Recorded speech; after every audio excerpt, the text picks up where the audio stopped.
Today we have with us Smith Shah, an engineer turned entrepreneur who is setting direction to a $22 billion drone industry in India, which is growing at an 18% annual rate, by his role as a policy advisor and partnerships lead in Drone Federation of India. He is passionate about public policy, technology, strategy, and he talks about his roller coaster journey and how he is currently making an impact in the world.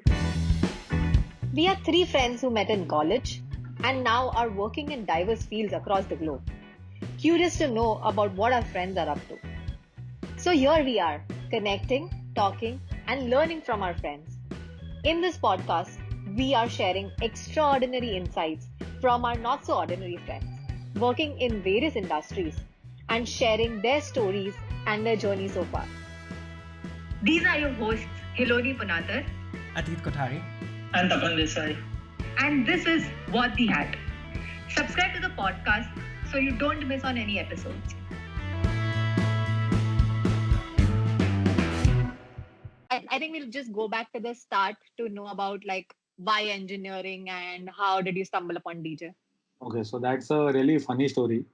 I have a cousin in my family who is actually an engineer and he studied at DJ Sangvi. And what was happening was while he was at DJ Sangvi, I was just doing my science in 11th and 12th. And he just took me to DJ Sangvi one day and he had some workshop. So I think some robots were being made, and I really got fascinated by it and saw the college and all. And probably that day I decided that I want to go to DJ Sangvi. So for me, it was not engineering; it was engineering in DJ Sangvi. So, how was your experience in DJ? Any lessons that you learned that you're still taking forward, and talk more about your experience in the festivals and things like that? Oh, too many lessons to learn. I think first year I was that kid who wanted to participate in everything. So I think people in our college generally have attendance issues when they start participating in festivals and all that during the second and third year. I think I was literally an outstanding student even in the first year. Like I was always going around and trying to participate in one thing or the other. Even our inter-department wars, which we had. So it was a great, I think, personality building exercise for me, because that was really the first time in my life when I participated in too many competitions, spoke to a lot of people, and got a lot of exposure. So I think my college life, I think the most important thing that I can take off as a learning was how important it is to participate in things, whether you will be able to win a particular thing or not. It does not matter. You just need to go out there, and a lot of opportunities. I think the kind of opportunities that our college gave, I really thought that that was outstanding. I mean, first year, second year, third year, even the fourth year, I was always involved in one event or the other, or one committee or the other, or some festival or the other. So that was great for me. At least I got that a bit more exposure to other departments. That actually helped me gain much more logical understanding, I think, of other subjects as well. So that really has helped me develop quite a few skills in life as well. Like I can proudly say that I have enough logical understanding to read up on new things and come to a point that no one else would be able to make a fool out of me in a subject that I'm not expert at. So that was a very strong learning that I got from college, because I was involved in too many other departments as well. A lot of times, what happens is, for example, you are involved in some kind of designing process, or you're involved in some kind of a project where it needs some hardware to be built or some designing to be done for, say, mechanical engineering, some physical product that you're building. If you have the basic understanding of things, I believe, or at least the logical ability to cross reference things, I think you have the power to learn anything. Like you will not be ever fooled by anyone else in any subject which you may have no expertise of. So that is a great thing for me, at least, and that's how I've been able to do quite a few things around different sectors in my life as well. I've been jumping around quite a few different industries. That was the craziest thing, because so many committees and the outstanding part of the class always involved speaking to teachers and principal and all the administration staff. You actually got the experience of speaking and convincing people who are way above your knowledge and probably intellectual grade, as well as people who are with you or probably doing some odd jobs around you as well, whether it's your college watchman or your college canteen guy or your vendor in the festival, which is like a typical convincing someone one on one, to formally convincing your principal or your department head or expert in your technical committee of the conference. So that was a good exposure that very early taught me in life on what could be the tone or the method to communicate with different kind of people, which helped me in my first job and my startup tremendously. So that was great for me. Pretty sure the most difficult part, like person to convince, would be Kishore at the gate. No, I think that was easy for me because I think the most difficult person for me was the lift man. What a Ganesh. Yes, lift man Ganesh. So, talking about like your startup, what did you do after college? Like you said, you started your own company. How was that like? So actually, not many people know. Before I started my own company, I was working at a startup. So I worked at this startup for about 9 months, 9 to 10 months. That startup was called Germinate. It's still like pretty. It's a huge team. They work in social media intelligence. So I ended up getting a job there through a hackathon.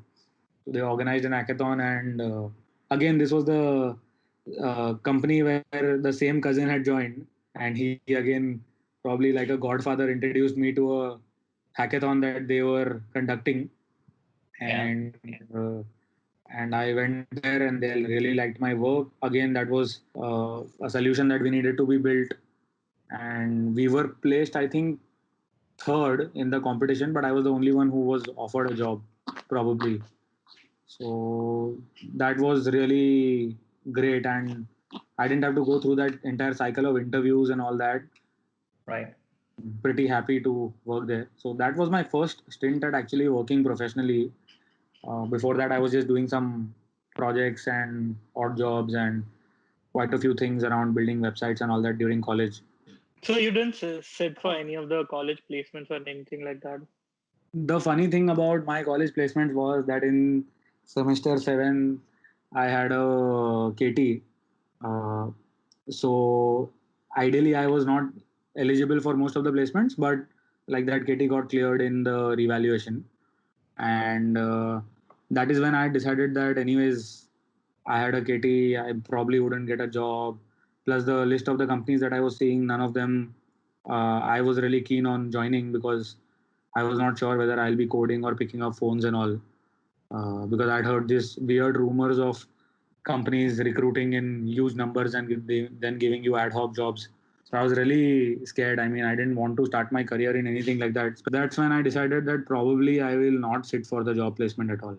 I sat for, I think, 2 aptitude tests, and after that, I just gave up. I said, no, I can't do this. The most important thing for me is to showcase my skills to the interviewer. Probably I'm not going to be able to go through this 2 3 processes before that. So that's when I decided that probably I will not go ahead and sit for any other interviews. How did you convince your parents? How did you broke the news to them? I didn't break the news to them.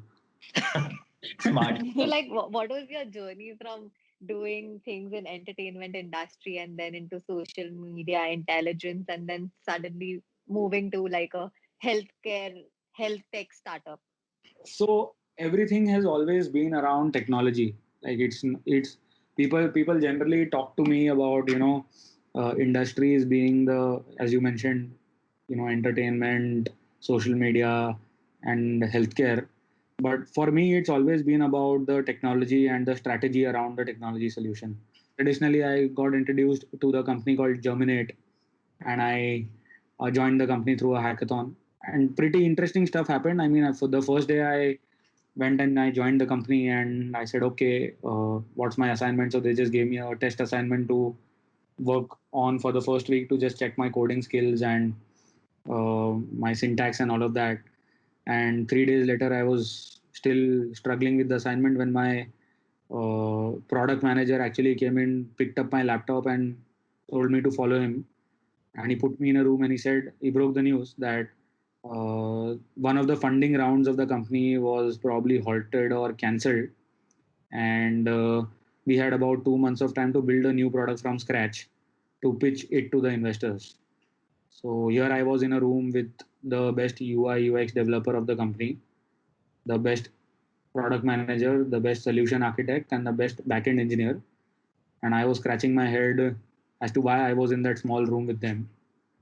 And I didn't work on any of the traditional projects. We started working on a social media based lead generation project. I was the youngest person. All of them were at least 5 years or 8 years experienced.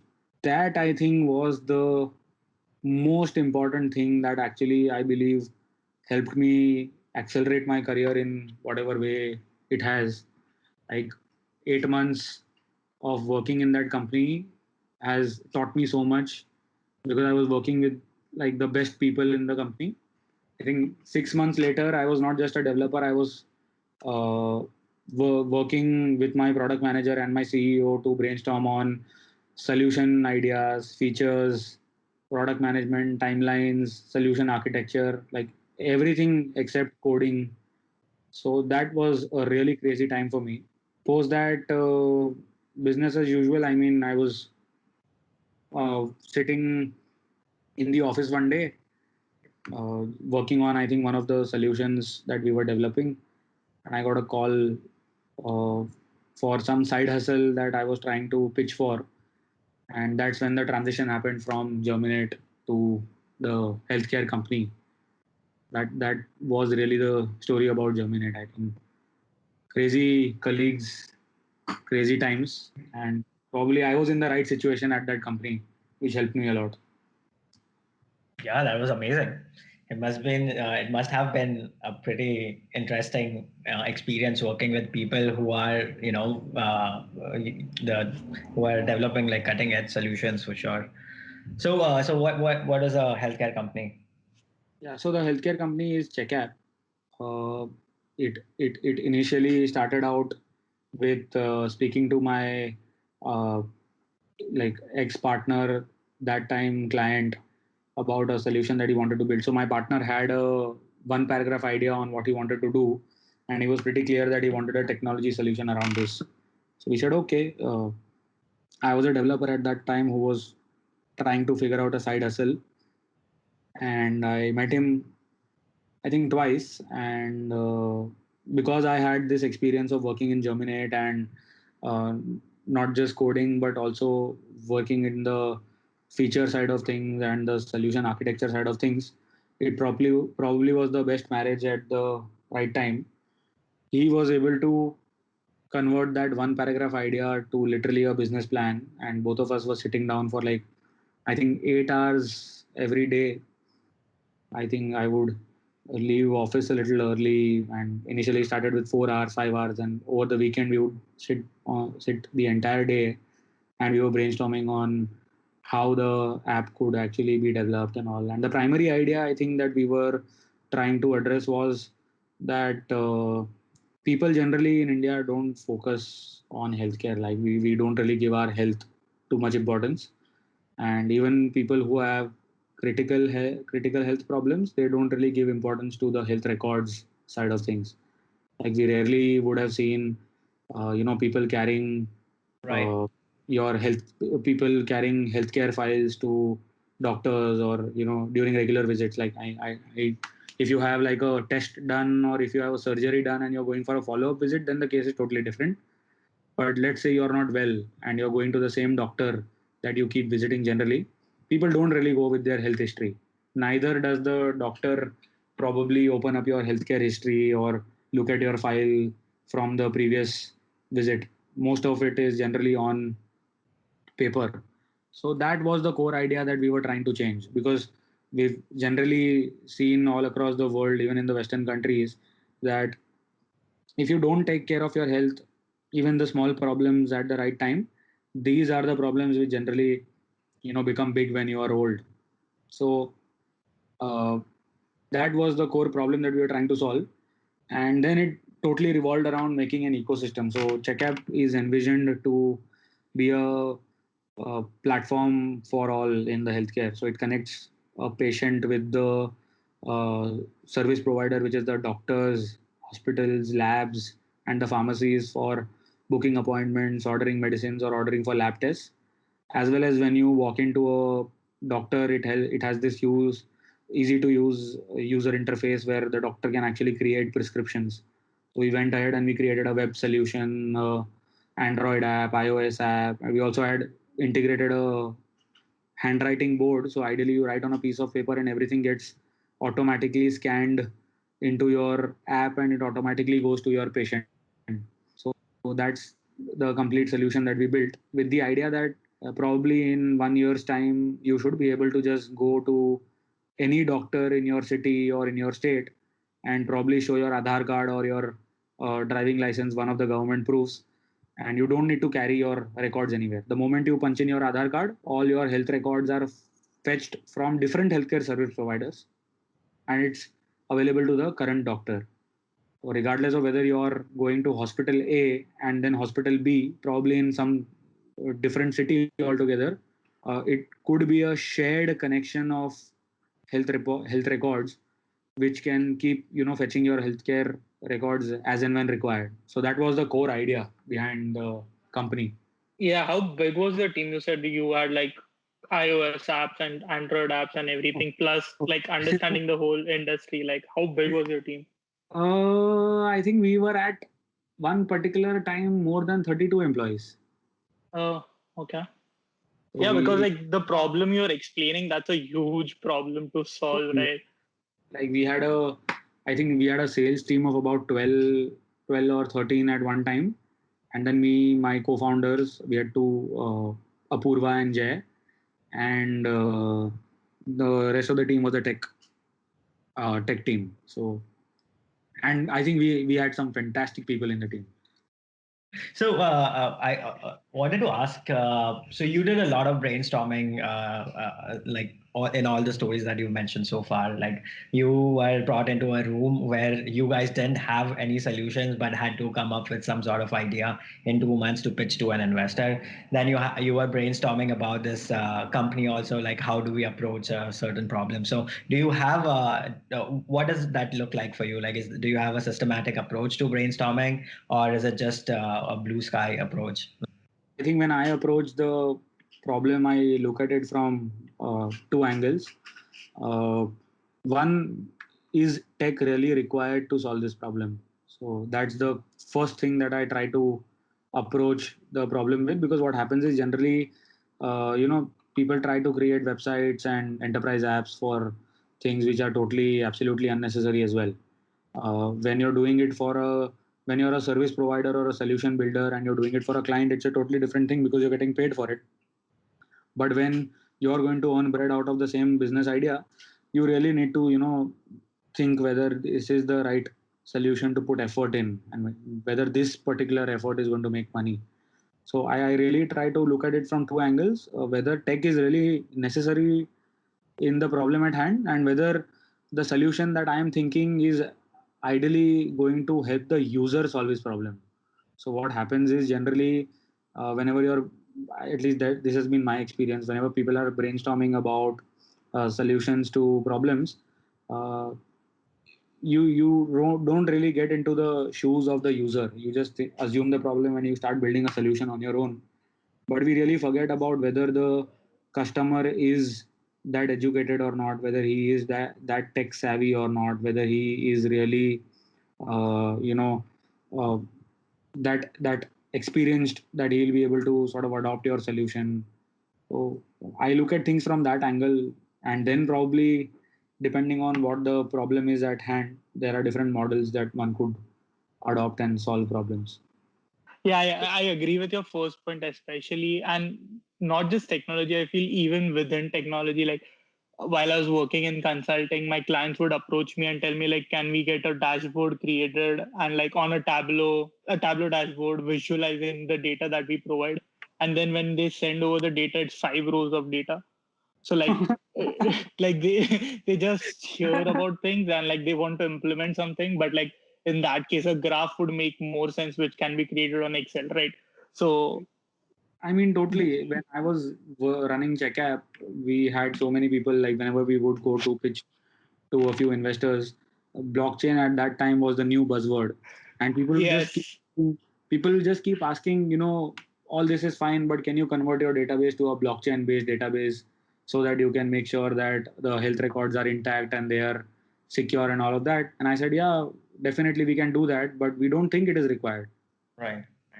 So Yeah, that that's a great mental model. Like just because you have a hammer doesn't mean everything is a nail. definitely. So yeah, that's the approach that I've generally been taking. Smith, like being part, like having a team of 32 people, dealing with investors on regular basis, having partners on board, and regularly like working around with probably in your case like hospitals and doctors and all of those. Like, what were the top three things that which you like took away most of your time and energy while you were building your check app startup? Yeah, so I think learnings from CheckApp. Mostly my time was involved in doing everything. So uh, I believe that one of the key things that I have learned is, make sure that you have leaders and you train them well and you give them the power to take decisions on their own. That gives them the ability to take decisions, probably go right or fail, but have their own learning cycles so that you can have a more robust team of leaders who can scale your business. So that was one of the key things that I learned. And I think the other thing was that uh, you just need to stop building, your product at some time and start selling. Maybe in our case, it was, probably sell first and go and build later, because we kept building, and I don't know where my sales team was or where my other people were. Sales was one of the things that became a bottleneck always. I think that was one of the key learnings. And yeah, the third learning was that you need to be patient. I mean, things are not going to happen just because it's a startup, just because things, products get built quickly, cash gets burned quickly, doesn't mean that sales is going to also come quickly. I think those were my top three learnings from CheckApp. Yeah, especially that part where you said like you need to stop building your product at some point. That hits hard because like keep on we tend to keep on improving some things which does not need improvement at that point. And then like at that point we could just sell that product, and then if we can finish it later at like any time. So Yeah, that I mean, makes sense. it's just it just puts you in that mindset that just to give you an example, if you are building your product, you think that you are working, and because you are in this entire mindset of you're putting in effort but you're not getting results, you start getting frustrated. But what you need to realize is the part that you're putting in effort is not important. So if you keep putting in effort in building the product every day and expect the sales to keep happening magically, you're anyways going to get frustrated.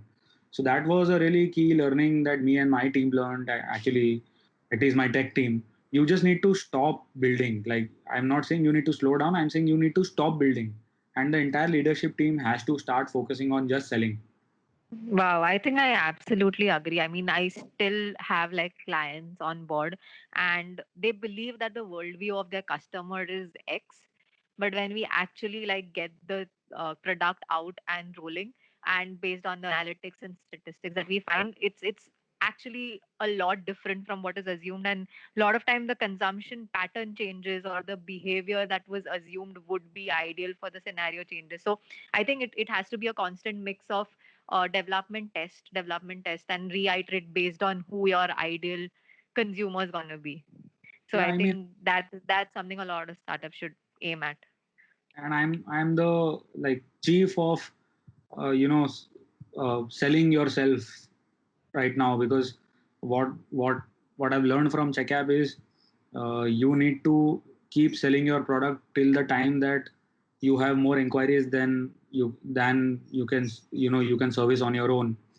So till you can't reach a point where you have more customers which you can't reach to, you shouldn't build a sales team, because till that time you haven't really actually sold your product yourself and you haven't done the sales part of things. Probably you will have a fantastic experience of selling things, selling some of the fantastic products or some of the stupid products in large quantities, but for your current product which you're working on, till the time that you have not gone on the ground and you haven't sold it, till the point that you get tired and you are exhausted, till that time you shouldn't assume that you can have a sales team and your sales team can do better sales than probably you. That is one of the most important thing that I think everyone should be wary of. Talking about jumps, what did you next jump to, and how did you land upon that?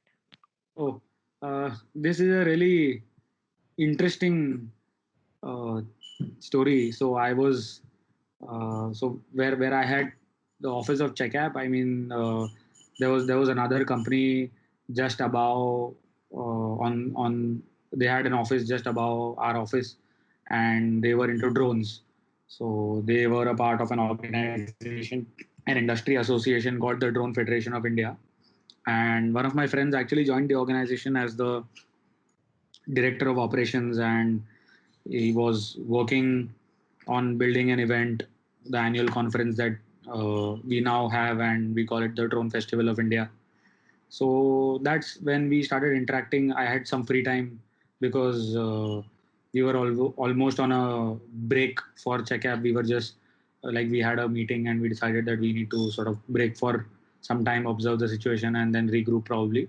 So I had some free time at that time, and I just started interacting with my friend and saw this really interesting problem at hand. So what's happened with the drone industry in India is that we have a fantastic public policy in place, but it involves a platform which is not built out yet, which is not launched yet. So from 2018 to now, whatever drones you see flying in the country are not actually regularized or legalized. So it was such a gray area that when it came a time that there were some efforts to be made in understanding the problems of different drone companies and uh, the understanding the gap between the public policy and the drone companies, my friend would keep discussing with me, still friend and now colleague Deep. He would keep discussing things with me, and I would just randomly, because I had some time and I had this thinking hobby, so he would just pick my brain and I would just give him different ideas and different models to try on. And it so happened that I got really involved, and they uh, sort of kept me involved in quite a few discussions, and it just became an automatic transition. I mean, because I had free time and I was really involved and I was getting more and more involved, that's when I said, okay, this makes sense, because again, uh, it was a industry with some technology and some strategy problem to solve. You have a public policy which has a platform. It talks about a platform, the Digital Sky Platform of India, which involves some communication with the drone and the pilots and multiple stakeholders. And it's not built yet, and it has some ground level problems as well. So I said maybe this is a good problem to solve. Only this time it was going to be a little different. It was not creating a business, but supporting many businesses. So that's when I got involved with the gentleman running the organization, and we decided maybe it was a good time for me to join the organization and work on a few things that they were probably needing help on. So that's how I joined the Drone Federation of India as the director of partnerships, and I now look at public policy and partnerships at DFI. So can you elaborate on what exactly is drone? Like what does DFI do? So DFI is a industry body. I mean, you could typically look at us as a NASCOM or a FICCI or a ASOCAM. Some industry association. You could have your typical traders association as well. What we generally do is we create a common voice for the entire drone industry in India, and we typically focus on 2 3 types of things.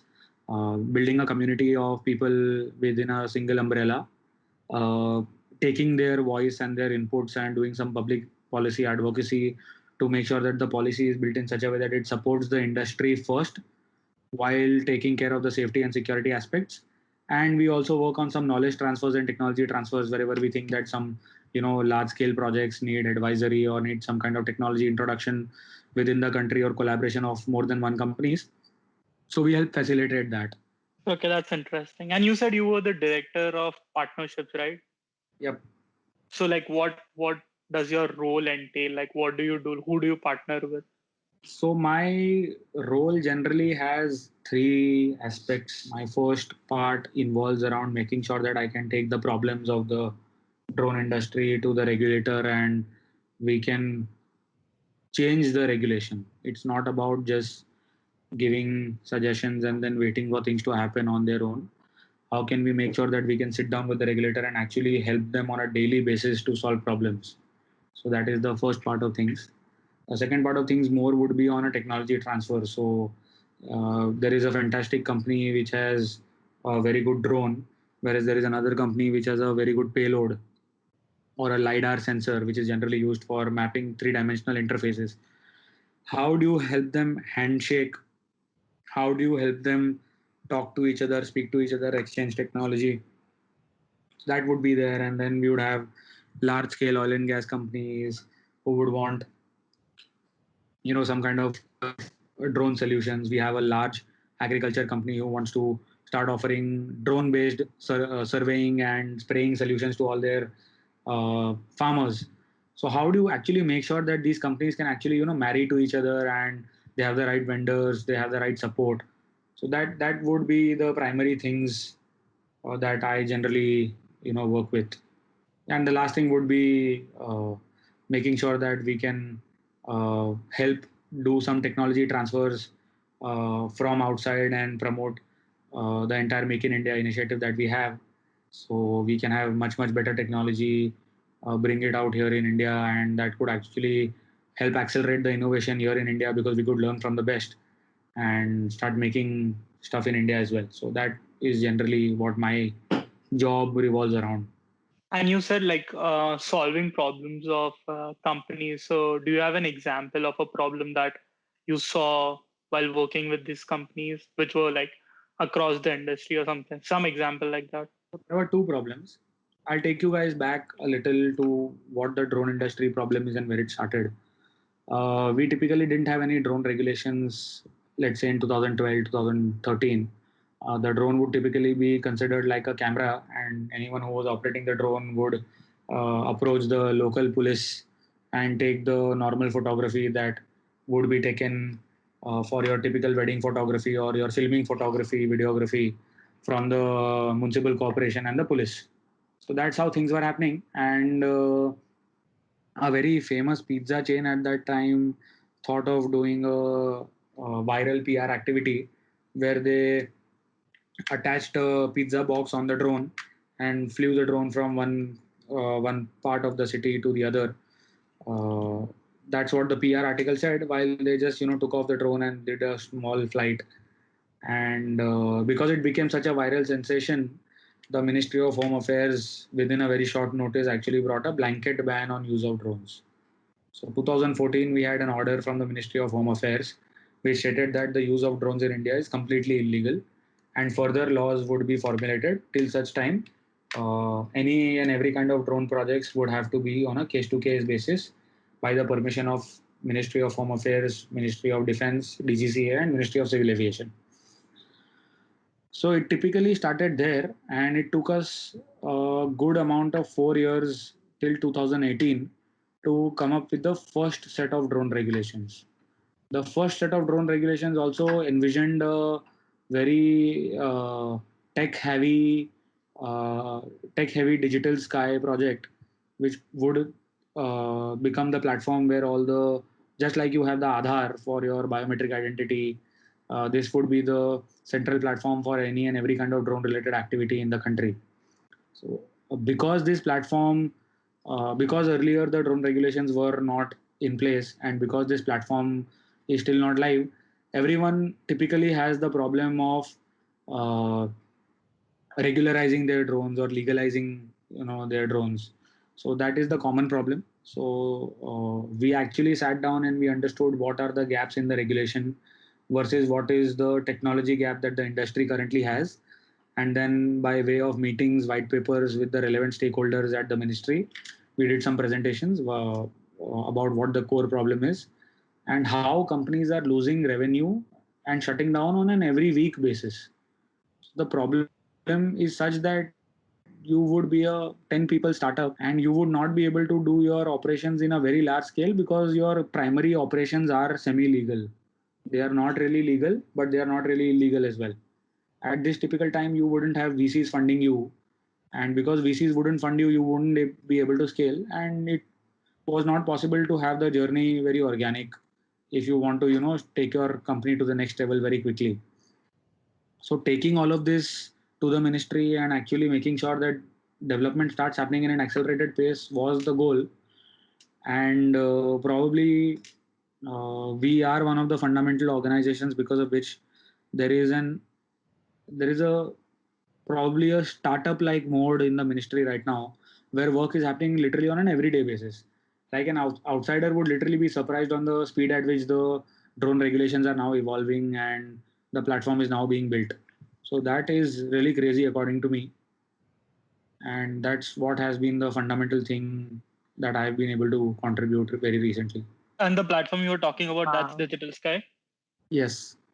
Yeah, I'm on the website. It says beta. Interesting. So that's Digital Yeah. Sky, dgca.gov.in. I mean, it's a fantastic concept. It's it's really required. In fact, India was one of the first countries to think of something like that, and I think the countries all over the world are now starting to move in a similar concept. But we had some key challenges in terms of operationalization. Like we didn't really think of a phase-wise model. We just said, okay, day one we have a platform, everything will be functional, and you start operating like this. So it was really a you just pulled the handbrake when your car was at probably 80 kilometers an hour. Okay. And like, if so, suppose I want to register my drone, I have to go to Digital Sky and then get it registered. That's how the platform works. No, so the platform actually works one step before that. So imagine with a car model. So what happens really is if you say, for example, you are a Maruti and you are building a car. So first you need to develop the car and then you need to get the car approved. So your Maruti Suzuki, let's say Swift Desire. So your Swift Desire actually needs to get approved from the DGCA and you have to showcase that you have all the minimum safety and the security standards in place. Plus, we have a unique feature in India which is called the no permission, no takeoff. So it's a digital lock that you have on your drone, which states that till such time that you don't have a permission from the Digital Sky platform, your drone can physically not take off. If you have the product in your hand, you can't switch it on. You can't fly it for fun. You can only fly it if you have the right permission with you. So you have to apply for the permission every time you, let's say, for example, you get out of the house to drive. For every trip, you need to have a permission. So that's the kind of model that we're following in India, which means that you can only register DGCA approved drone models on the platform. And the world's leading drone company, which is DJI, which probably is speculated to have about 80 to 85% of the market share of the world, has currently denied to make changes in their drone software to comply with the Indian regulations because the Indian regulations are currently in a free flow and they're still evolving. So you wouldn't be able to typically buy a drone from the US and come to India and just be able to fly till such time that your manufacturer actually makes some changes and decides to support the Indian regulations as well. Oh, interesting. Do you think this is like very heavily regulated, or it probably needs a heavy regulation at this phase? So it needs heavy regulation because if it does not have heavy regulation, we'll have hobbyists who will start building drones. And while it is good for hobbying and tinkering, but it wouldn't really be a good situation if the same hobby drone without the optimum amount of safety and security features starts going in controlled airspaces or in way of manned aircrafts. That would pose a huge risk. So in Right. that way, it does make sense. Right. And do you see any similarities between how this platform is evolving to like when the telecommunications were evolving with the regulation over the bandwidth and stuff? I mean, this is absolutely similar. Like, this is very similar to the telecom model.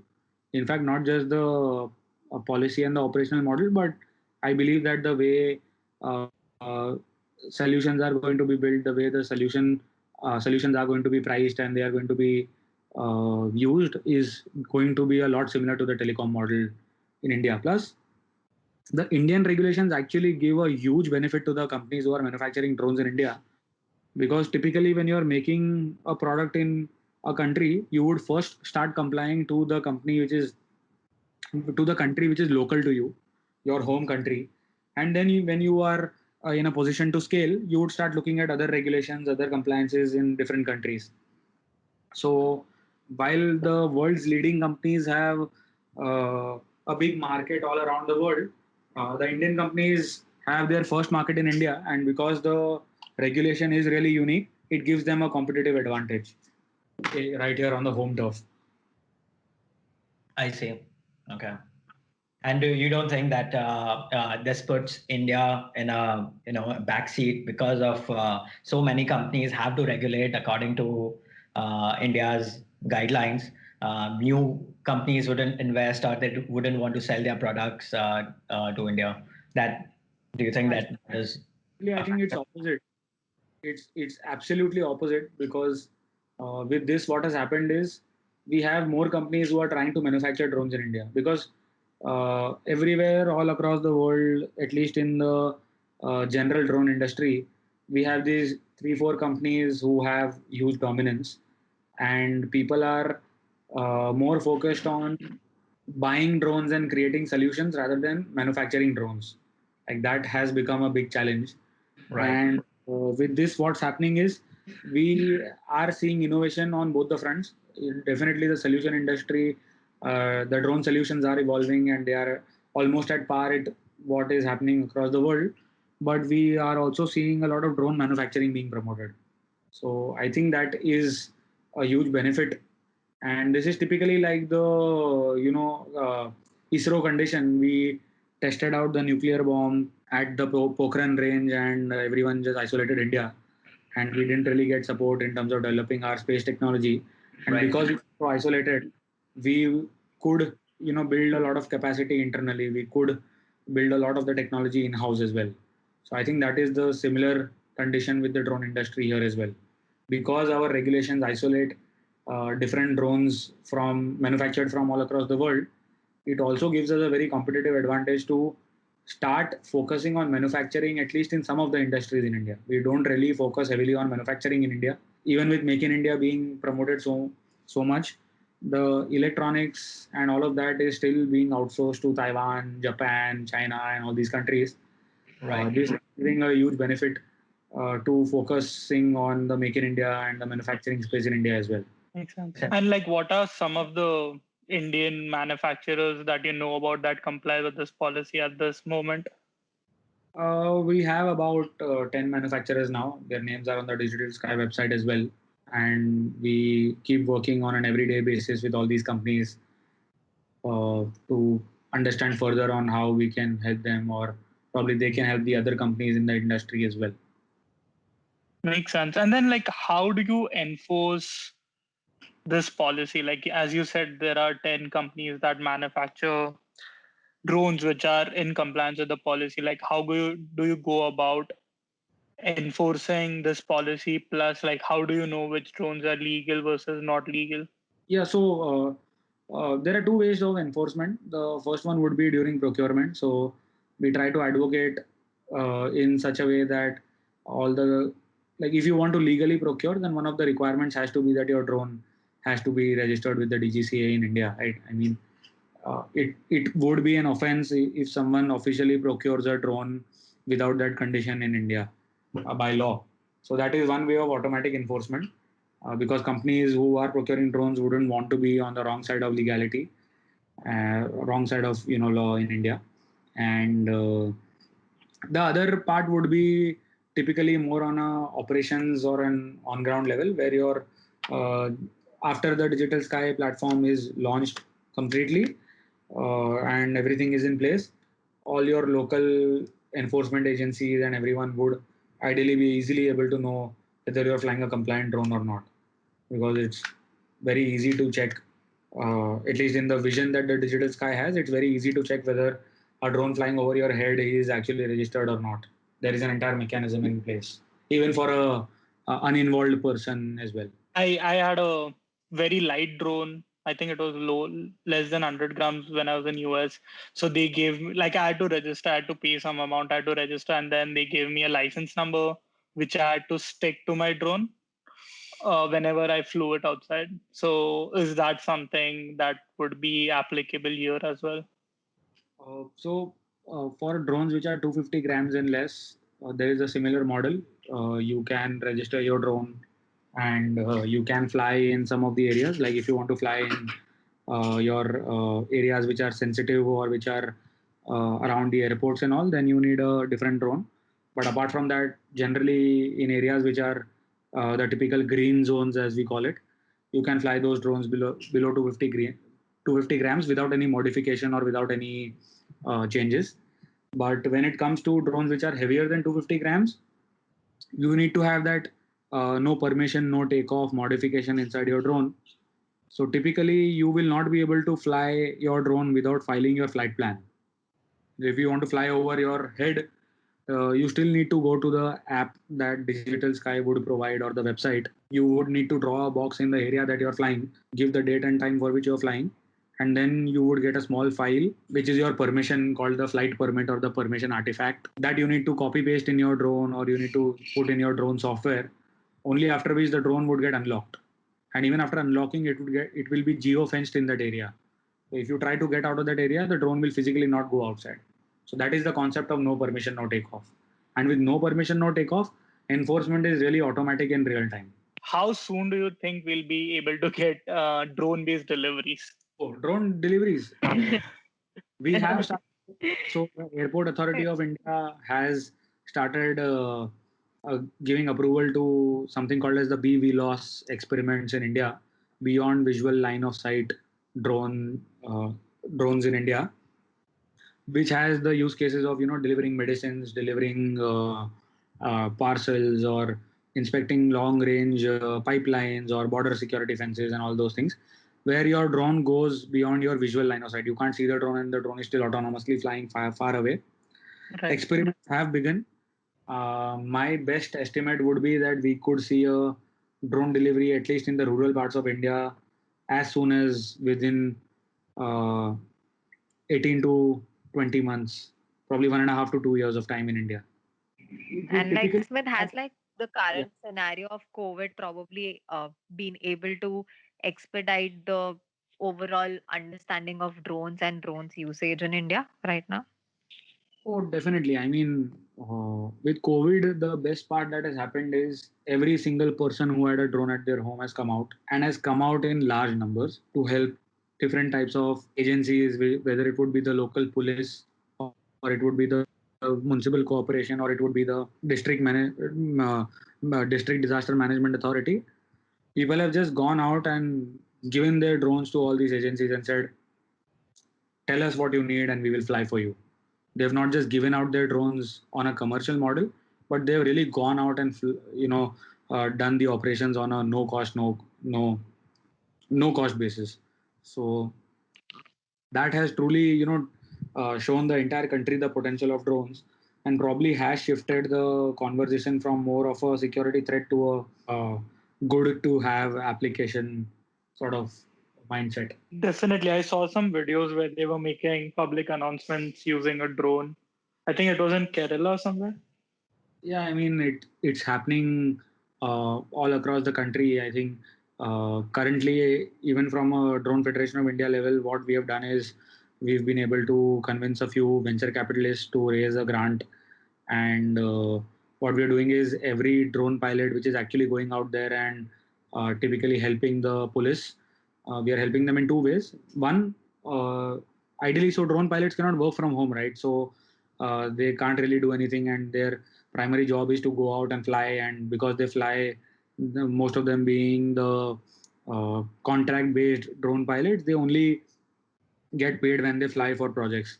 So we are helping them get a project for the police, and we are also compensating them for the efforts that they are making every day. Whether they are a Drone Federation of India member or not, whether they are associated with us or not, if drone pilots are going out there and they are flying for the local authorities with a basic amount of evidence, we are paying them and we are making sure that they can cover some part of their cost that they would generally have if the lockdown was not in place and they would be flying for projects. And then going back to the delivery question, what potential problems do you see in like making drone deliveries in a big city like Mumbai? So I don't think we'll be able to make drone deliveries at our doorstep in Mumbai because it's not physically possible. Overhead cables, you have so many, drone deliveries in urban areas would make sense if the city would be planned in a much more holistic manner and if we would have open spaces and all. Because we are really, our cities are very dense in nature. uh, I believe that drone deliveries in India, and this is my vision of things, would be such that we would start from delivery in rural areas or in segregated airspaces, as we call it. So typically, imagine deliveries happening between two warehouses, or deliveries of medicines and vaccines happening from a central hub to probably 50 or 60 villages around a tier 2 or a tier 3 city, where the city becomes the hub and it supports about 60 70 cities, 60 70 villages all around it.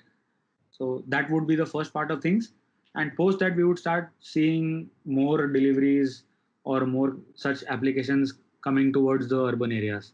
And probably it would get restricted to, as of now, in the near future, deliveries happening only on your drone port. Probably there could be a specialized area around your locality, which would become the pickup spot or probably your rooftop. So I think we would stop there for a while till we don't really plan better or there is the next jump in innovation as well. Drone FPV, like have you seen races and like do you see that happening in India? It is happening in India. India has one of the largest drone racing communities. I think we have more than 5,000 members, and it's happening on an active basis. We keep having at least two annual competitions in India as well, and very soon we are planning to organize one in collaboration with a large uh, drone racing association in India as well. Oh wow, I had no idea. Like I've seen those races on ESPN, but like I've never heard about it in India. That's interesting. And like all these drones are also We have to be registered, like through a registered manufacturer, or well, these are like custom built. if they are less than 250 grams, you don't need to register them with the DGCA. Like how has it been working with the aviation ministry and like working in the public domain? I mean, it's scary at times as well because what happens is generally you are a young chap with a lot of passion, and you need to keep your discussions with very experienced senior level people in the ministries. So I think it's really important to put your point forward, but with a lot of logic and evidence. So at least in my interactions, I make sure that whatever interaction I have, it's logic backed, and I try to make sure that it's really evidence based, so that people are not really judging you by the experience or by the age that you are, but actually talking about more on ground stuff and the point that you're making based on the evidence. So that's been one of the experiences that I have.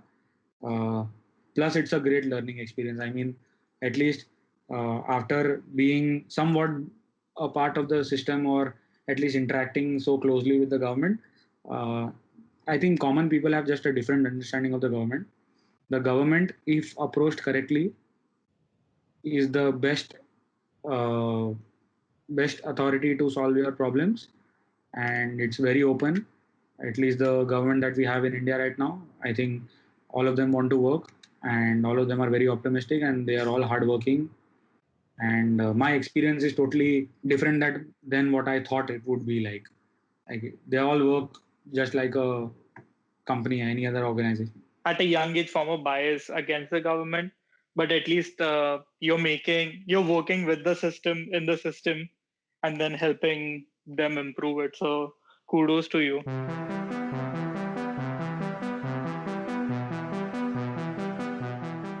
Newton said, "If I have seen the future, it is by standing on shoulders of the giants." We bring to you these giants in the life of our guests. Our next segment is Top 3, a curated list of top 3 recommendations from our guests. So, Smith, what would be the top 3 book recommendations by you? And which one has been so far one of the most gifted book by you? So I have recently started reading more and more books, and the top three from my recent list would be Zero to One by Peter Thiel, Rich Dad Poor Dad by Robert Kiyosaki, The 5 a.m. Club by Robin Sharma. Do you have a top 3 TV show recommendations? Movie or TV show? I'm a huge movie fan. Our top three movies for me would be probably Joker. Really loved that movie which came out recently. Interstellar is also one of my favorites. Right. Great movie. Yeah. And I think from a more depth and learning perspective, I think it would be the Shawshank Redemption. Top 3 podcast or YouTube channel that you follow? I think I just have 2 in this list. Yep. All-time favorite has been Masters of Scale by Reid Hoffman. I've been listening to it for I think over 6 months now. And recently I started listening to the Knowledge Project thanks to you guys. So Shane Parrish. Great show. Great show. Unlike the name, we are dwelling deep into our guests' thought process. Rapid Fire is our next segment where our guests will answer some quirky, some weird, but mostly fun questions. What's one technology that you think will take the future generation by storm? I think it would be unmanned robots and unmanned drones. All three types, the land, water, and aerial. I think it's going to totally take the world by storm. We are going to see unmanned drones, unmanned robots, and unmanned boats doing most of the things that we currently do in life. Okay, so if you could be a CEO of one of the major companies, which one would it be? And once you join it, what would be the first thing that you implement? I really want to join SpaceX, but I wouldn't want to change anything there. Cool. So the next question, who do you think of when you hear the word successful? Yeah. I think Steve Jobs. Like, are you part of the Apple ecosystem? Yeah, I mean, I am. And I think like I have a MacBook, I have a iPhone, but more than that, I think he really focused on the most important aspect, which I mentioned in the beginning of the session as well, beginning of the podcast, is that you need to understand whether your customer is what does your customer need? Does he need a good product with a good quality, or does he need something that can do the job? I think he was able to identify that with the consumer products, that the consumer loves a good to have, good to look, good to function product. He was really able to bring out the product aspect in all of these industries, and he was able to break that barrier of just creating a solution that would be used by everyone and productizing it in such a way that it would actually become a proper product that you would be proud to have and proud to use, and would focus on the customer aspects as well. If today there was an announcement of a worldwide zombie apocalypse, what is the first thing you would stock on? I think 2-3 things: coffee, some French fries, maybe. Not sure Okay. if they would be available in a Food is important. river. Carbohydrates are needed. I mean, I would just focus on the things which I am definitely not going to get, and coffee and French fries are my favorites. So everything else we'll manage.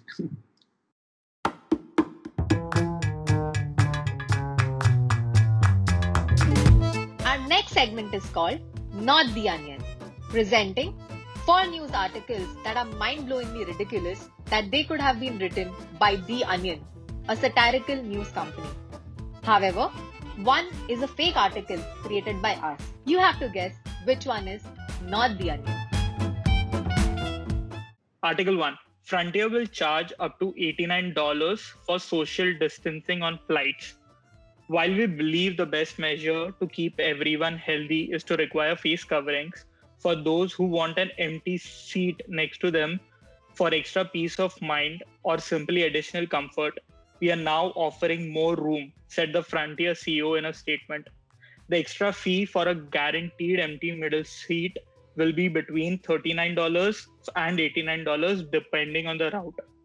However, following public outcry and under pressure from members of Congress, Frontier on late Thursday rescinded its plan to charge a fee for the middle seat in order to maintain social distance. That was first one. Second one, a murder suspect is on the run, who was on the run for 24 years, captured thanks to COVID-19 tracing app. A murder suspect on the run for more than 2 decades has been forced to hand himself in because of a COVID-19 tracing app in China. The suspect managed to evade capture for 24 years after allegedly murdering a fellow villager in China's Gansu province in 1996. But recently, the suspect has been unable to work or even shop without China's new coronavirus health app that all citizens must carry on their phones. The health app shows health status using color combination that is red, green, and yellow. And in these days in China, no one hires an employee without checking for their health status on the phone app. The third one, a crowd thrashes men who dressed up as women and stood in shorter ladies' queue at the wine shop to get alcohol. So crowds could be seen pushing and shoving their way to the counter to lay their hands on their favorite spirit. There were many who even stood in lines from 5 a.m. in the morning just to get a glimpse of their favorite alcohol bottle. In order to help women, a lot of liquor stores allowed separate queues for men and women in India. While there were no untoward incidents reported owing to the public showing unusual discipline, there was one incident reported from Malad in Mumbai. 3 men who were dressed as women stood there in the shorter ladies' queue to get alcohol. However, they were caught and then thrashed by the men. And then the fourth article, people on social media are peeing in their pants on video. So a new trend that is starting to take off is to pee in your pants challenge. The pee to your pants challenge refers to a social media trend where participants record themselves urinating into their pants. The hashtag pee your pants challenge is currently boasting over 3.9 million views on TikTok. The re-upload of the original video received over 5,000 likes in 1 week. So those were the 4 news articles. Frontier social distancing, the second one being a murder suspect, third one being wine shop in Malad, and then fourth one being peeing in pants challenge. So Smith, which one is the fake one? Interesting. Okay, I'm not really sure. Third one. I'm definitely sure about the fourth one. The fourth one is possible on TikTok.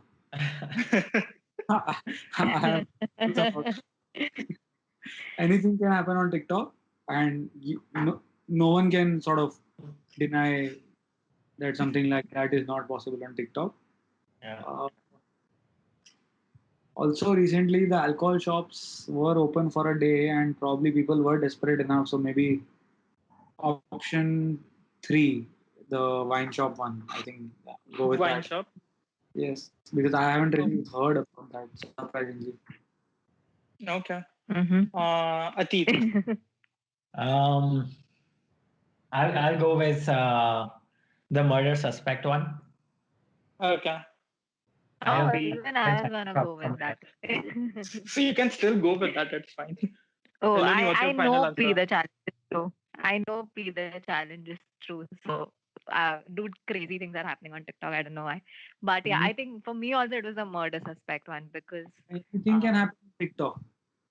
No, so Smith is correct. The alcohol one is the fake news. There are long queues, but there was no bashing or anything. and I think this is the end to our show. Thank you so much, Smith, for joining us and sharing your amazing views, your adventure, and your super fun journey that you have had. More of a roller coaster ride, I would say. And thank you so much for being part of this.